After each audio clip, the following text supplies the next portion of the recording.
আচ্ছা, আপনারা কারা, কারা কচুলতি দিয়ে চিংড়ি মাছ খেতে পছন্দ করেন? আমাকে অবশ্যই বলবেন। রেসিপিটা আপনাদের সাথে আমি শেয়ার করব। এখন আমি সময় পাই না রেসিপি শেয়ার করার জন্য। আচ্ছা, যাই হোক, আজকে রাতে রান্না করেছিলাম কচুলতি দিয়ে চিংড়ি মাছ আর অল্প দিয়েছিলাম মসুর ডাল। কচুলতির সাথে যদি অল্প চিংড়ি মাছ দেওয়া হয় তাহলে কিন্তু খেতে আরো অনেক ভালো লাগে। এমনিতেও কিন্তু কচুলতি দিয়ে চিংড়ি মাছ অনেক, অনেক ভালো লাগে খেতে। এখন তো আদিত্যর জন্য আমি একদমই সময় পাই না আপনাদের সাথে শেয়ার করতে। রেসিপি শেয়ার করতে একদমই সময় পাই না। আচ্ছা, আজকে আজকে রাতে আরেকটা স্পেশাল রান্না করেছি। এটাকে আমরা ভাজালি বলি। কারা, কারা চিনেন অবশ্যই বলবেন আমাকে।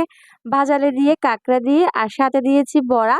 মানে ওই ডাল ব্লেন্ডার করে তারপর বড়া করে তরকারিতে দিয়েছি। অনেক, অনেক মজা হয়েছিল এই তরকারিটা। কারা, কারা পছন্দ করেন অবশ্যই কিন্তু কমেন্ট করে জানাবেন।